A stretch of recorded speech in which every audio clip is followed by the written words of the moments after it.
Hello everybody, in this video I'm going to be taking a brief look into Darden restaurants and the overall industry. This stock has been widely talked about in the last couple of months because they've been extremely affected with everything that's going on. Before we take a look at the stock, it's really good to get a good idea of what Darden restaurants consists of. So there's Red Lobster, Olive Garden, and Longhorn Steakhouse, which are the big three. And then these other three actually don't have any in my area, but there's the Capitol Grill, Bahama Breeze, and Seasons Fresh Grill. And I actually don't have any of these three in my area, but I am very familiar with the top three listed there.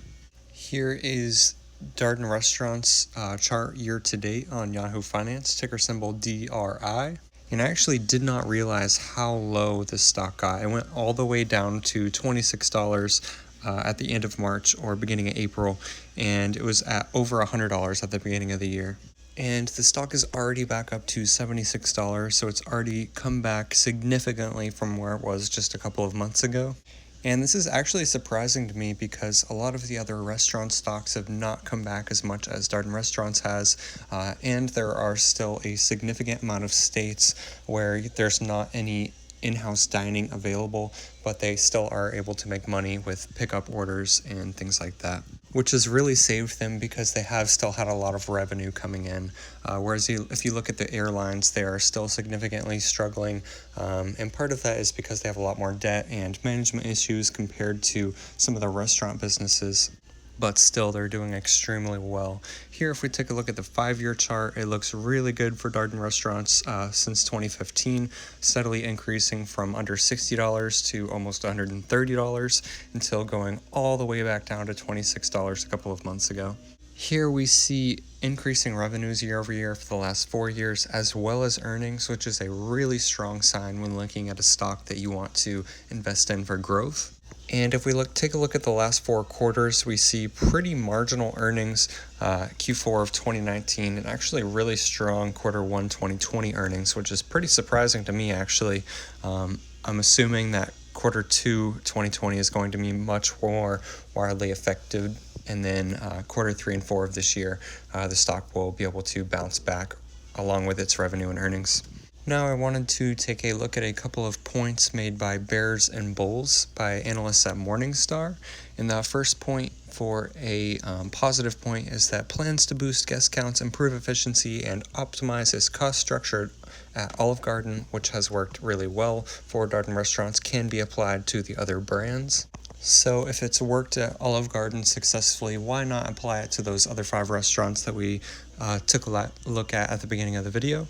And then there's migrating Olive Garden's pricing, convenience, guest experience, and technology improvements to other brands should allow its portfolio to target a wider audience, which is really good. You don't just want an older crowd coming into your restaurant. You definitely want to target the younger crowds, and as well wanting people to go on dates there and friends to want to go there for hangout spots and whatnot. And Olive Garden being their biggest restaurant, if they can apply that to some of their smaller brands too, they're going to be really, really successful with it.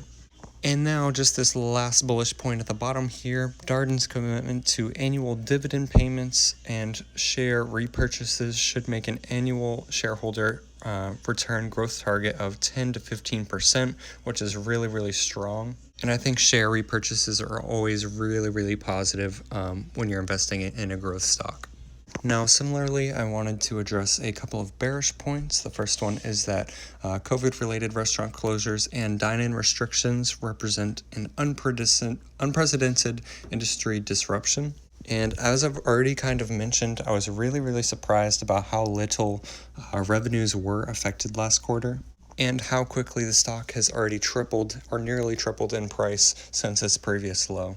There still could be trouble ahead as Q2 revenue and earnings are revealed, with the possibility of earnings being negative, although I doubt it. But even with that being said, I think the industry, or this company, has handled the industry disruption extremely well.